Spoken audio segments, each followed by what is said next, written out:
안녕하세요. 날마다 기막힌 정오의 박주영 목사입니다. 새로운 한 주가 시작이 되었습니다. 한 주도 주님의 말씀과 함께 믿음으로 동행하시는 우리 날마다 기막힌 정오 식구들 되시기를 주님의 이름으로 기도합니다. 여러분, 자존심과 자존감의 차이를 아십니까? 자존심이 센 사람은 관계에 문제가 생기게 되면 상대방에게 그동안 받았던 친절함이나 호의를 다 잊어버리고요, 섭섭함의 계산기를 돌리는 사람입니다.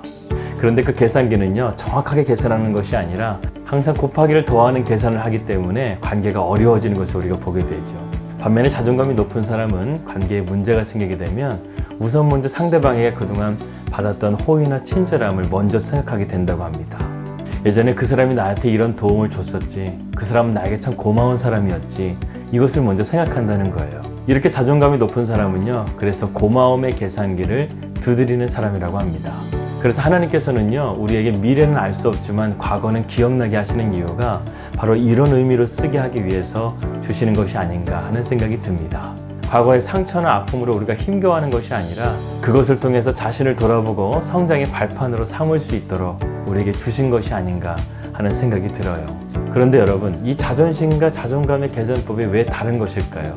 저는 그것을 마음의 평수가 달라서이기 때문이라고 말씀드리고 싶습니다. 자존심이 센 사람은요, 마음의 공간이 작기 때문에 자기 자신만 들여볼 수 있는 거예요.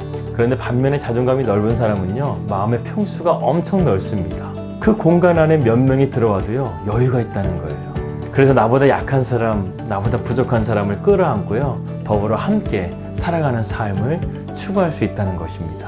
그래서 교회에서 보통 이런 성품을 가지고 있는 사람들이요, 리더의 성품을 가지고 있는 것을 보게 돼요. 바로 이러한 공동체에 자존감이 높은 사람이 있어야 그 공동체가 건강한 공동체로서 하나님 앞에 영광을 돌릴 수 있게 된다는 것이죠. 여러분, 누구보다도 자존감이 가장 높으신 분, 마음의 평수가 가장 넓으신 분이 있습니다. 그분은 바로 예수 그리스도십니다. 그분은 우리의 모든 죄와 허물을 다 끌어안으실 정도로 마음이 엄청나게 넓으신 분이십니다. 수고하고 무거운 짐진 자들아, 다 내게로 오라. 내가 너를 쉬게 하리라.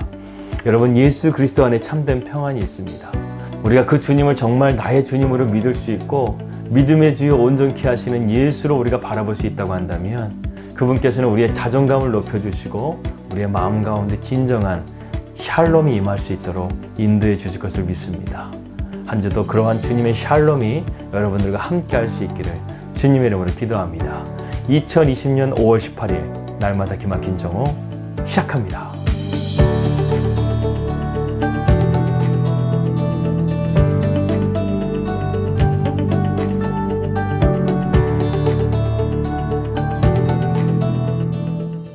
우리는 계속해서 성경의 기도의 사람들을 살펴보고 있습니다. 오늘은 구약의 마지막 인물을 함께 우리가 살펴보려고 하는데요. 그 인물은 바로 말라기 선지자입니다. 여러분, 놀라운 사실은요, 바로 우리의 신앙의 근거가 바로 이 성경책 한 권에 다 들어있다는 것입니다. 하나님은 우리의 인생이 이 책 한 권으로 살아갈 수 있도록 우리의 인생을 설계하셨습니다. 이것이 바로 신앙의 비밀이에요. 그렇기 때문에 우리는 항상 이 성경을 상고하고, 그리고 성경은 사설에 풀 것이 아니라고 말씀했기 때문에 우리가 바른 태도와 바른 해석을 가지고 하나님의 말씀을 대해야 합니다. 한 해를 시작한 지 엊그제 같은데요, 여러분, 정말 코로나 바이러스 때문에 올 상반기가 어떻게 지나갔는지 모르겠습니다. 벌써 5월의 마지막을 향해서 달려가고 있어요. 분명 하반기도 우리는 코로나 바이러스에 의해서 정신없이 시간이 흘러가 버릴 것입니다. 그런 가운데서 우리가 이 하나님의 말씀을 놓쳐버린다고 한다면요, 우리는 정말 세상의 폭풍에 휩쓸려 버리고 말 것이에요. 그러나 우리가 믿음으로 하나님의 말씀을 붙들고 놓치지 않고 살아갈 수 있다고 한다면 하나님께서는 이 세상을 거슬러 우리로 하여금 참된 평안과 기쁨으로 인도해 주실 것을 믿습니다. 오늘 우리가 함께 살펴볼 말라기 선지자는요, 구약의 마지막 선지자였습니다. 이제 말라기 선지자의 사역이 끝나게 되면요, 하나님께서는 이스라엘의 선지자를 더 이상 보내지 않으시고 긴 침묵 가운데 계십니다. 그래서 이것을 신학적으로 볼 때 신구약 중간기로 보고 있습니다. 아무리 선지자를 보내도 이스라엘 백성들이 변함없이 타락하고 변함없이 우상을 섬기고 그들이 하나님께로 돌아오지 않기 때문에 하나님께서는 긴 침묵 가운데 거하셨던 것이었습니다. 그러나 하나님께서는 이스라엘 백성들을 완전히 버리신 것이 아니었어요. 하나님의 선지자들을 통해서 하나님께서는 하나님의 성경 말씀을 기록하여 주셨습니다. 이스라엘 백성들이 이 신구약 중간기 때 선지자들의 말을 들을 수는 없지만 그들에게 있는 두루마리의 말씀을 붙들면서 그 침묵의 시간을 견디고 믿음을 지키며 있었다는 것이에요.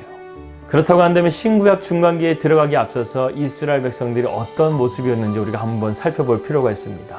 하나님께서 노아의 홍수를 심판하실 때, 소돔과 고모라를 심판하실 때, 그리고 이스라엘 백성들을 심판하실 때 가만히 그 시대를 보게 되면요, 공통적으로 타락하는 부분들이 있는데요. 첫 번째는 바로 사회적인 타락입니다. 사회적인 타락의 첫 번째 징조가 바로 탐심입니다. 이 탐심의 죄로 인해서 빈부의 격차가 생기게 되었죠. 가진 자들은 더 많은 것을 가지려고 하고, 여러분 세상에 많은 사람들이 굶어 죽고 있는데요, 식량이 없어서 굶어 죽는 것이 아니에요.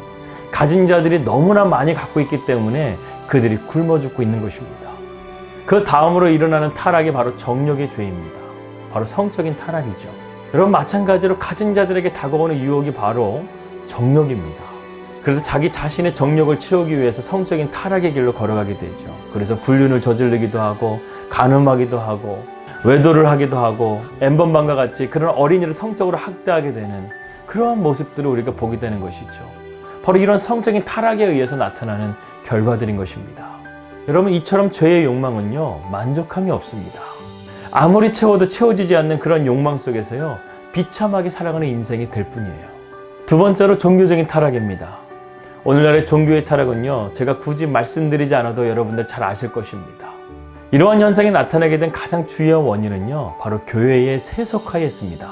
교회가 세상 속으로 들어가서 세상을 변화시켜야 되는데 오히려 교회 안에 세상의 문화가 들어와서 교회를 세속화 버리게 된 것이죠. 그래서 세상의 문화가 교회에 들어와서요, 위선적이고 가식적인 신앙생활을 할 뿐만 아니라 목회자의 타락, 교회 안에서도 물질에 무너지게 되고 성적으로 무너지게 되고 그리고 권력에 무너지게 되는 것을 우리는 보게 됩니다. 여러분 말라기 시대가 이랬다는 것입니다.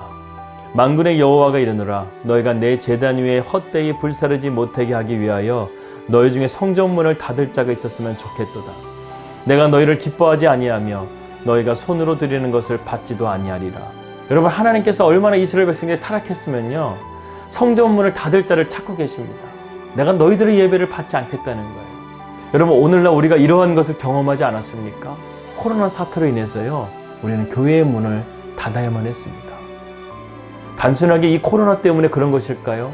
어쩌면 이 땅 가운데 교회의 타락한 모습을 보면서요, 하나님께서 그것을 역겨워하시면서 잠시나마 교회의 문을 닫으신 것이 아닐까요? 우리는 이 문제를 단순하게 바라봐서는 안 됩니다. 오늘 말라기 시대의 모습과 우리의 모습이 너무나 비슷합니다. 이스라엘 백성들의 타락과 오늘날 교회의 타락은요, 너무나 비슷하리만큼 같은 모습을 보여주고 있는 거예요. 우리는 이러한 때에 무엇보다 영적인 회복을 위해서 기도할 필요가 있습니다.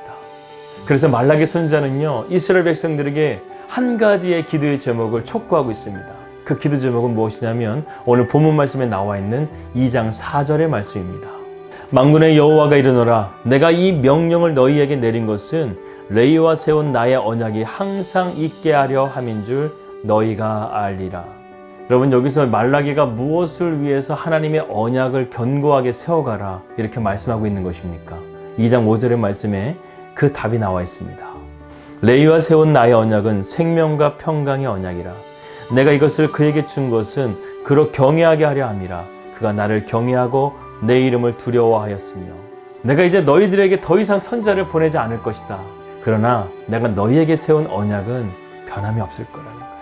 너희가 하나님의 언약을 믿고 하나님을 끝까지 신뢰하고 나아갈 수 있다고 한다면 내가 너희에게 은혜와 평강으로 너희와 항상 함께 하겠다는 거예요.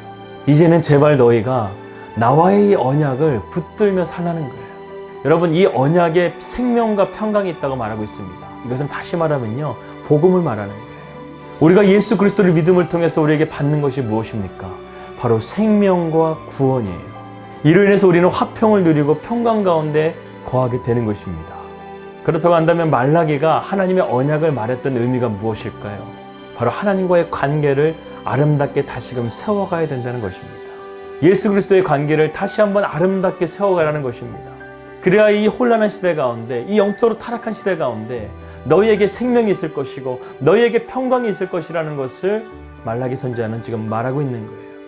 여러분, 우리가 기도할 때요, 우리 주님과 관계가 친밀해지게 되면요, 아버지 이렇게 부르기만 해도요, 기도는 응답된 거예요. 우리가 주님과의 이 복음의 언약의 관계를 바르게 맺을 수만 있다고 한다면 우리 안에 생명이 찾아오고 우리 안에 구원이 있고 우리 안에 화평과 평강이 우리 안에 들어오게 되는 것입니다. 그렇기 때문에 하나님의 언약의 말씀을 붙들고 기도하는 삶은요, 우리 성도에게 가장 중요한 삶이 되어야 합니다.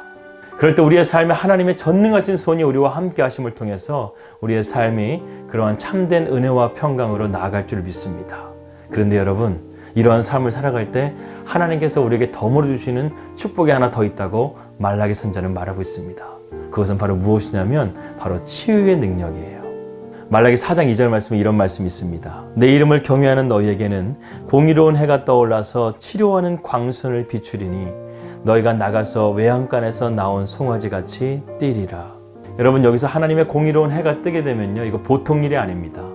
하나님의 공의로운 해가 떠오르게 되면요, 우리는 죄로 말미암아 다 타버리게 될 것입니다. 왜냐하면 하나님의 공의는요, 악을 다 소멸하시는 불이기 때문에 그래요. 그래서 여러분, 죄는 항상 어두운 곳에서 씨앗을 뿌리고 그곳에서 자라납니다. 음지에서 자라나는 거예요. 그런데 이런 심판의 하나님의 공의의 해가 떠오른다 할지라도 우리 믿는 언약의 백성들에게는 그 해가 우리를 치유하게 되는 광선으로서 역사한다는 것입니다. 마치 내 몸에 암이라는 질병이 있는데 의사가 그것을 수술을 통해서 깨끗하게 그 암을 제거하는 것처럼, 그러나 예수 그리스도의 십자가의 보혈의 능력으로 우리를 깨끗하게 치유하는 그 능력으로 우리를 완전하게 온전하게 해주신다는 사실입니다. 여러분, 이것이 바로 신앙의 비밀입니다. 하나님의 언약의 백성 가운데 우리가 살아갈 수 있다고 한다면 하나님께서는 우리에게 생명과 구원과 평강과 화평과 그리고 우리에게 치료의 능력까지 주신다는 사실이에요. 그렇기 때문에 말라기 선지자는요, 이것을 말하는 것입니다. 이제 하나님께서 구약의 시대를 마무리하실 것이다. 이제 하나님의 독생자를 이 땅 가운데 보내셔서 새로운 세상을 여실 것이다. 너희는 그 시간 동안 하나님의 말씀과 기도를 통해서 변함없으신 하나님의 사랑을 신뢰하면서 믿음으로 나아가라. 하나님의 변함없는 사랑을 말하면서요, 말라기 선지자는 구약의 시대를 마치려 하고 있습니다. 이제 400년이라는 시간 동안의 신구약 중간기가 시작됩니다. 그러나 하나님께서는 아브라함 때부터 말라기 시대까지 하나님의 살아계심을 증거하는 말씀을 남겨두심을 통해서 이스라엘 백성들은 그 믿음을 지켜나갈 수 있었고, 그리고 예수 그리스도께서 이 땅 가운데 오심을 통해서 그 구약의 말씀을 완성시키심을 통해 오늘날 우리에게 참된 생명과 구원, 은혜와 평강이 되시는 그 복음의 능력을 우리에게 주신 줄을 믿습니다. 지금 우리는 코로나 바이러스로 인해서 상당히 어려워하고 있고 당황해하고 있습니다. 그리고 매스미디어를 통한 불안한 소식들에 의해서 우리의 마음이 점점 더 두려워하고 불안감에 사로잡혀 가는 것 같습니다. 이러한 시대일수록 우리가 붙들어야 될 것은 하나님의 말씀입니다. 그 하나님의 말씀을 붙들고 우리가 기도로 나아갈 수 있다고 한다면 우리는 이 모든 것들을 넉넉하게 이겨낼 줄을 믿습니다. 여러분, 로마서 8장의 마지막 절 말씀은 이렇게 말씀하고 있습니다. 내가 확신하노니 사망이나 생명이나 천사들이나 권세자들이나 현재일이나 장래일이나 높음이나 깊음이나 다른 어떤 피조물이라도 우리를 우리 주 예수 그리스도 안에 있는 하나님의 사랑에서 끊을 수 없느니라. 여러분, 하나님의 사랑이 절대로 여러분들을 포기하지 않으십니다. 그런 하나님을 신뢰하면서 말씀과 기도 붙들면서 한 주도 믿음으로 승리하시는 우리 날마다 기막힌 정오 식구들 되시기를 주님의 이름으로 기도합니다. 하나님 아버지, 말라기 시대의 그 암울한 시대 가운데서도 하나님께서는 변함없는 사랑을 비추어 주셨습니다. 오늘날 우리가 살고 있는 이 세상도 너무나 타락해버리고 어두운 시대 가운데 있지만 하나님께서는 변함없는 사랑을 통해서 우리 가운데 역사하심을 우리는 믿습니다. 그 복음의 능력이 우리 안에 살아있도록 인도하여 주시고 그 복음의 능력을 통해서 우리 안에 생명과 평강과 하나님이 주시는 치유의 능력으로 일어설 수 있도록 인도하여 주시옵소서. 세상에 그 어떤 것도 하나님의 사랑을 끊을 수 없습니다. 그 변함없는 사랑을 통해서 우리가 한 주간도 믿음으로 승리할 수 있도록 인도하여 주시옵소서. 예수님의 이름으로 기도합니다. 아멘. 새로운 한 주 여러분들 승리하시고요. 한 주도 믿음으로 승리하시는 우리 날마다 기막힌 정오 식구들 되시기를 기도하겠습니다. 우리 믿음으로 승리합시다. 할렐루야!